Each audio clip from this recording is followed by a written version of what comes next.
अस्सलाम वालेकुम। पाकिस्तान में इस वक्त शाम के 7, भारत में 7:30 और यहाँ हमारे स्टूडियोज़ की घड़ियों में सुबह के 10 बज रहे हैं। वॉइस ऑफ अमेरिका वाशिंगटन की उर्दू सर्विस से मैं हूँ खालिद हमीद, खबरों के एक बुलेटिन के साथ। पाकिस्तान में गुज़श्ता 24 घंटों में कोरोना वायरस से 17 अमवात और 730 केसेस रिपोर्ट हुए हैं। अफगानिस्तान की वजारत सेहत ने बुध के रोज़ गुज़श्ता 24 घंटों में मुल्क में कोविड-19 के 76 नए केसेस की खबर दी है। अफगानिस्तान में अब कोरोना मरीजों की कुल तादाद 37,345 हो गई है। वजारत सेहत के मुताबिक कोरोना वायरस से होने वाले अमवात की तादाद 1,354 है, जबकि 26,694 अफराद सेहतयाब हो चुके हैं। अमेरिका की हुकूमत ने मकामी कंपनी मॉडर्ना से कोरोना वायरस के 10 करोड़ खुराकें खरीदने का मुआहिदा कर लिया है। न्यूजीलैंड के शहर ऑकलैंड में 4 केसेस सामने आने के बाद 3 रोज के लिए लॉकडाउन नाफिज कर दिया गया है। लातीनी अमेरिका के मुल्क मैक्सिको में 705 अमवात और 5,558 केसेस सामने आए हैं। मैक्सिको में अब तक कुल 4,85,836 मुसद्दिक़ा केसेस रिपोर्ट हुए हैं। और अब खबरें तफसील के साथ। पाकिस्तान की कौमी असम्बली ने कसरत राय से इंसदाद दहशतगर्दी बिल सन 2020 की मंजूरी दे दी है। यह बिल FATF की तरफ से पेश की गई सिफारिशात पर अमल दरामद के लिए ज़रूरी था। बिल के तहत कलअदम तंजीमों से ताल्लुक़ रखने वालों को कर्ज या माली मुआवनत फराहम करने पर पाबंदी होगी। पाकिस्तानी पार्लिमान में अपोजिशन की जमातों ने भी बिल की हिमायत कर दी। स्पीकर असद कैसर की ज़ेर सदारत कौमी असम्बली का इजलास हुआ, जिसमें वज़ीर क़ानून फ़रोग़ नसीम ने इंसदाद दहशतगर्दी एक्ट तरमीमी बिल सन 2020 पेश किया। हुकूमती इत्तेहाद के अलावा अपोजिशन की तीनों बड़ी जमातों पीपल्स पार्टी, मुस्लिम लीग नून और JUI ने भी इंसदाद दहशतगर्दी बिल की हिमायत की। पास किए गए बिल के तहत कोई बैंक या माली इदारा ममनुआ शख्स को क्रेडिट कार्ड्स जारी नहीं कर सकेगा। पहले से जारी असलहा लाइसेंस मनसूख तस्वुर होंगे और मनसूख शुदा असलहा जात जब्त कर लिए जाएंगे। मनसूख शुदा असलहा रखने वाले को नया लाइसेंस जारी नहीं किया जाएगा। मनसूख शुदा असलहा रखने वाले को सजा दी जा सकेगी। तरमीमी बिल के मुताबिक दहशतगर्दी में मुलव्वस अफराद को 5 करोड़ रुपए तक जुर्माना होगा। कानून पर अमल दरामद न कराने वालों को 5 से 10 साल कैद की सजा होगी। दहशतगर्दी में मुलव्वस शख्स की सफरी दस्तावेजात और अकाउंट्स मुंजमद की जा सकेंगी। कौमी एहतसाब ब्यूरो के बाहर होने वाली हंगामा आरई पर हुकूमत पंजाब ने मरियम नवाज और राना सनाउल्लाह समेत पाकिस्तान मुस्लिम लीग नून के कायदीन और कारकुनों के खिलाफ मुकदमात दर्ज कर लिए हैं। गिरफ्तार कारकुनों को अदालत ने जुडिशल रिमांड पर जेल भेज दिया है, जबकि मुस्लिम लीग नून की मर्दियत में चेयरमैन नैब और हुकूमती अहदेदारों के खिलाफ मुकदमात दर्ज न होने पर कानूनी रास्ता इख्तियार करने का फैसला किया गया है। जून सन 2011 से मुबैना तौर पर अमरीकी खुफिया इदारों के साथ अलकायदा के सरबराह उसामा बिन लादेन की एबटाबाद में रिहाइशगाह की निशानदेही में ताउन के इल्ज़ाम में कैद डॉक्टर शकील आफरीदी के भाई जमील आफरीदी ने पेशावर हाई कोर्ट में उनकी अपील की समाअत जल्द शुरू करने और निपटाने की अपील की है। जमील आफरीदी का कहना था कि साबिक कबायली ज़िले खैबर के इंतज़ामिया के FCR के तहत डॉक्टर शकील आफरीदी को दी गई सज़ा के खिलाफ दायर करदा अपील पिछले 15 महीनों से पेशावर हाई कोर्ट में ज़ेरे समाअत है, मगर अभी तक इस अपील की बाकायदा समाअत शुरू नहीं की गई है। उनका कहना था कि बाज़ रियासती इदारों की मुदाखलत और दबाव के नतीजे में डॉक्टर शकील आफरीदी की अपील की समाअत नहीं की जा रही है। सरकारी वकील ने जमील आफरीदी के अदालत से गैर हाजिर रहने के इल्ज़ाम को मुस्तरद कर दिया। Chief justice of Pakistan justice Gulzar Ahmad ने रिमार्क्स दिए हैं कि सिंध में रहने वालों को उनके बुनियादी हुकूक से महरूम रखा जा रहा है और ऐसा लगता है कि सिंध हुकूमत मुकम्मल तौर पर नाकाम हो चुकी है। सुप्रीम कोर्ट के 3 रुकनी बेंच ने कराची में नालों की सफाई का काम जल्द मुकम्मल करने का हुक्म दिया, जबकि अटॉर्नी जनरल खालिद जावेद खान ने अदालत को बताया कि कराची के मसाइल हल करने के लिए कई आईनी ऑप्शंस पर गौर किया जा रहा है। افغان صدر اشرف غنی نے 400 طالبان قیدیوں کی رہائی کے حکم نامے پر دستخط کرنے کے بعد بین الافغان مذاکرات کے جلد شروع کرنے پر زور دیا ہے، جبکہ طالبان کا کہنا ہے کہ وہ بین الافغان مذاکرات کے لیے تیار ہیں اگر ان کے تمام قیدیوں کی رہائی کا عمل مکمل ہو جاتا ہے۔ دوسری طرف پاکستان کی سول اور عسکری قیادت نے افغان امن عمل میں ہونے والی حالیہ پیش رفت کو سراہتے ہوئے بین الافغان مذاکرات کے جلد شروع ہونے کی توقع کا اظہار کیا ہے۔ افغان حکومت کے اہلکاروں کا کہنا ہے کہ طالبان کے بقیہ 400 قیدیوں کی رہائی کا سلسلہ جاری ہے اور اس کی تکمیل کے بعد دوحہ میں بین الافغان مذاکرات شروع ہو جائیں گے۔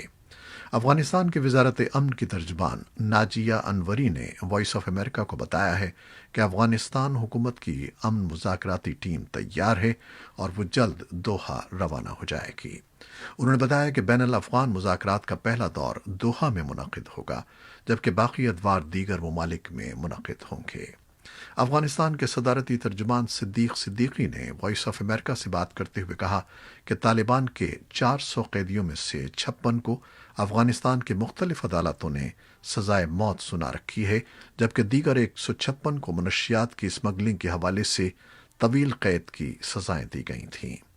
عبدالحافظ منصور نے امن مذاکراتی ٹیم کے دیگر ارکان کے ہمراہ منگل کے روز صدر اشرف غنی سے ملاقات کی۔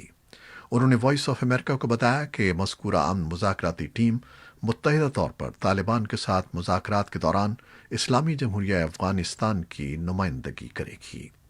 دریا اثنا نوجوانوں کے نمائندوں نے کابل میں اکٹھے ہو کر مطالبہ کیا کہ مذاکرات میں ملک کے نوجوانوں کو بھی نمائندگی دی جائے۔ گزشتہ سال اقوام متحدہ میں افغان نوجوانوں کی نمائندگی کرنے والی عائشہ خرم نے کہا ہے کہ طالبان میں شامل نوجوانوں اور افغانستان کے اندر رہنے والے نوجوان افراد کے درمیان رابطوں کو بڑھایا جائے۔ ان کا کہنا ہے کہ ایسے رابطوں سے دونوں فریقین کے درمیان امن کو فروغ حاصل ہوگا اور یوں افغانستان بھر میں امن کے لیے ایک متحد آواز بلند ہوگی۔ طالبان نے کہا ہے کہ ممکنہ طور پر رواں ماہ کے آخر میں ہونے والے بین الافغان مذاکرات کے دوران جامع جنگ بندی پر بات چیت ہوگی، تاہم افغان حکام سے مذاکرات کے آغاز پر ہی تشدد میں کمی نہیں ہو سکتی۔ قطر میں طالبان کے سیاسی دفتر کے ترجمان سہیل شاہین نے بین الافغان مذاکرات سے متعلق منگل کو وائس آف امریکہ سے بات کرتے ہوئے کہا کہ افغان امن مذاکرات امریکہ سے ہونے والے معاہدے کے تحت آگے بڑھیں گے۔ انہوں نے کہا کہ معاہدے میں واضح طور پر لکھا ہے کہ جنگ بندی ایک الگ موضوع ہے جس پر بین الافغان مذاکرات کے دوران بحث ہوگی اور اس کے بعد ہی کسی نتیجے پر پہنچا جائے گا۔ طالبان اور افغان حکومت نے اب تک بین الافغان مذاکرات کے انعقاد کی حتمی تاریخ کا اعلان نہیں کیا ہے، تاہم آئندہ ہفتے قطر کے دارالحکومت دوحہ میں ان مذاکرات کے انعقاد کا امکان ظاہر کیا جا رہا ہے۔ بھارت کے جنوب مغربی ریاست کرناٹک کے دارالحکومت بنگلورو میں ایک مبینہ اہانت آمیز سوشل میڈیا پوسٹ کے نتیجے میں منگل کی شب تشدد بھڑک اٹھا، جس میں 3 افراد ہلاک اور تقریباً 60 پولیس اہلکار زخمی ہو گئے۔ پورے شہر میں حکم امتناعی اور متاثرہ تھانہ علاقوں میں کرفیو نافذ کر دیا گیا ہے۔ اہانت آمیز پوسٹ کے ملزم سمیت 110 افراد کو گرفتار کر لیا گیا ہے۔ پولیس کے مطابق صورتحال قابو میں ہے۔ امریکہ میں اس سال نومبر میں ہونے والے صدارتی انتخابات کے لیے ڈیموکریٹک پارٹی کے امیدوار جو بائیڈن نے سینیٹر کمالا ہیرس کو نائب صدر کا امیدوار نامزد کر دیا ہے۔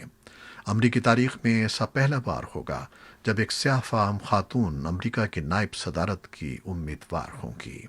ماہرین کے مطابق کیلیفورنیا سے تعلق رکھنے والی سینیٹر کمالا ہیرس کا انتخاب کر کے جو بائیڈن نے سیاہ فام ووٹرز کی اہمیت کا اعتراف کیا ہے، جو ان کے نزدیک صدر ٹرمپ کو شکست دینے کے لیے اہم ہو سکتے ہیں۔ کمالا ہیرس اس سے قبل ڈیموکریٹک پارٹی کے ٹکٹ پر صدارتی انتخاب لڑنے کی بھی خواہش مند تھیں، لیکن ڈیموکریٹک پرائمری میں جو بائیڈن ان سے سبقت لے گئے تھے۔ تجزیہ کاروں کے مطابق صدارتی امیدوار کی دوڑ سے باہر ہونے کے باوجود 55 سالہ کمالا ہیرس نے پارٹی میں اپنی اہمیت منوائی تھی اور وہ نائب صدارت کی امیدوار بننے کی دوڑ میں سر فہرست سمجھی جاتی تھیں۔ کمالا ہیرس کی نامزدگی پر رد عمل دیتے ہوئے امریکہ کے صدر ڈونلڈ ٹرمپ نے کہا ہے کہ وہ حیران ہیں کہ جو بائیڈن نے کمالا ہیرس کا انتخاب کیا۔ منگل کو ذرائع ابلاغ سے گفتگو میں صدر نے डेमोक्रेटिक मुबाहिसे के दौरान बाइडन और कमला हैरिस के दरमियान तनाज़े का हवाला देते हुए कहा कि वो समझते थे कि शायद बाइडन अब कमला हैरिस से दूर रहेंगे। ख्याल रहे कि गुज़श्ता साल जून में डेमोक्रेटिक मुबाहिसे के दौरान कमला हैरिस ने जो बाइडन पर नस्ली तासुब के इल्ज़ामात लगाते हुए कहा था कि 1970 की दहाई में बतौर नौजवान सेनेटर उन्होंने सफ़ेद और स्याफाम बच्चों का इंज़माम रोकने के लिए अलग स्कूल और बसें मुख्तस करने की हिमायत की थी। अमेरिका के वज़ीर ख़ारजा माइक पॉम्पियो वस्ती यूरोप के ममालिक के एक हफ्ते के दौरे पर मंगल को चेक रिपब्लिक पहुंच गए। दौरे के दौरान पॉम्पियो स्लोवेनिया, ऑस्ट्रिया और पोलैंड भी जाएंगे। ये दौरा ट्रंप इंतजामिया की उस पॉलिसी का हिस्सा करार दिया जा रहा है जिसका मकसद वस्ती यूरोप के उन मुल्कों में चीन और रूस के बढ़ते हुए असर रसूख को कम करना है। चेक रिपब्लिक पहुंचने पर अमरीकी वज़ीर ख़ारजा ने अपने हम मनसब थॉमस पैट्रिक से मुलाकात की और अमरीका और चेक रिपब्लिक के ताल्लुकात पर तबादला ख्याल किया।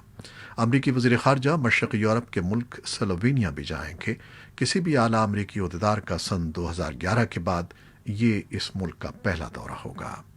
स्लोवेनिया में अमरीकी वज़ीर ख़ारजा 5G टेक्नोलॉजी के एक मुश्तरका एलामिये पर दस्तखत करेंगे। ये दौरा ऐसे मौके पर हो रहा है जब अमरीकी महकमा दिफा पेंटागन जर्मनी से तकरीबन 12,000 फौजियों को वापस बुलाने और उसकी कुछ तादाद को पोलैंड और दूसरे नेटो मुल्कों में तैनात करने की मनसूबाबंदी कर रहा है। कोरोना वायरस से दुनिया भर में खेलों के मुकाबले भी बुरी तरह मुतासर हुए हैं और अमेरिका की दो बड़ी चैंपियनशिप्स के मुंतज़मीन ने आज ऐलान किया है कि मुल्क में फुटबॉल के सीजन को मुअख्खर किया जा रहा है। बिग टेन कंपनी के कमिश्नर केविन वॉरेन ने कहा है कि तिब्बी मुशावरती बोर्ड से मशवरे के बाद ये बात वाज़ेह हो गई है कि नौजवान खिलाड़ियों को इस साल मौसम ख़ज़ा में प्रोग्राम के मुताबिक मुकाबलों में हिस्सा लेने की इजाज़त देने से मुमकिन तौर पर तिब्बी हंगामी सूरत हाल पैदा होने का शदीद ख़तरा है। बिग टेन का कहना है कि फ़ुटबॉल के अलावा तमाम दीगर खेलों के मुकाबले भी मुलतवी कर दिए गए हैं, जिनमें मर्दों और औरतों के ट्रैक एंड फील्ड मुकाबले और अमरीकी अंदाज के सॉकर के मुकाबले भी शामिल हैं। ताहम अमरीकी सदर डोनाल्ड ट्रंप का कहना है कि मुल्क के कॉलेज फुटबॉल के मुकाबले प्रोग्राम के मुताबिक वक्त पर ही मुनक़िद होने चाहिए। मंगल के रोज़ व्हाइट हाउस में मीडिया के नुमाइंदों से बात करते हुए उन्होंने कहा कि खिलाड़ी नौजवान हैं जो जिस्मानी तौर पर मजबूत होते हैं और किसी भी वायरस का मुकाबला बखूबी कर सकते हैं। यूरोपीय यूनियन से इनखला के बाद बरतानिया अपनी बहरी सरहदों की कड़ी हिफाजत कर रहा है। हज़ारों तारकीन वतन यूरोपीय मुल्क फ्रांस से बरतानिया का रुख कर रहे हैं और इसके लिए वो रूदबारे इंग्लिस्तान का रास्ता इख्तियार करते हैं। बरतानिया और फ्रांस के वज़राए ख़ारजा ने मंगल को पेरिस में रूदबारे इंग्लिस्तान में फंसे तारकीन वतन के मसले पर बातचीत की है।